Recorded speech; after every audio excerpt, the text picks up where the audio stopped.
ষষ্ঠীর অনেক অনেক শুভেচ্ছা জানিয়ে আজকে ভিডিওটা শুরু করছি। কেমন আছো বন্ধুরা তোমরা সকলে? আশা করছি ভালো আছো। আর কারা কারা ষষ্ঠী কেমন কাটিয়েছো কমেন্টে কিন্তু বলবে। আমি দেখো সকালবেলা ঘুম থেকে উঠে সোজা চলে গেছি বড় মাদের বাড়িতে ষষ্ঠীর জন্য, কারণ জামাইবাবু কিন্তু খুব ভোর ভোর ষষ্ঠী নিয়ে চলে গেছে বাড়িতে, কারণ জামাইবাবুর দোকান আছে, দোকানে প্রচণ্ড ভিড় তার জন্য। আর এদিকে দেখো দিদির ছেলেকে আমি একটা আপেল দিয়েছি খেতে, ও নেবে না, রাগ করে ফেলে দিল। যাই হোক, এখানে বড়মা টুকটাক কিছু আয়োজন করেছিল সকালবেলা, সেগুলো খেয়ে এখন রাতের বেলা কিন্তু তোড়জোড় শুরু হয়ে গেছে জামাই আদর করার জন্য। মা বড় মা সবাই মিলে, মা এখানে করছে বেগুনি, তো আমাকে খেতে দিল, যে বলছে টেস্ট করে দেখ তো ঠিকঠাক আছে কিনা।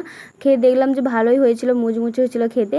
যাই হোক, রাতের মেনুতে কী কী ছিল তোমাদের সেগুলোও দেখাই। আলু ভাজা, পটল ভাজা আর বেগুনি ছিল, আর ছিল ডাল আর মাংসের ঝোল, চাটনি, দই, মিষ্টি, পাঁপড়, এইসব ছিল আজকে রাতের মেনুতে।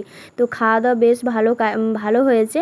আর তোমরা কীভাবে ষষ্ঠী কাটালে কমেন্টে কিন্তু অবশ্যই বলবে।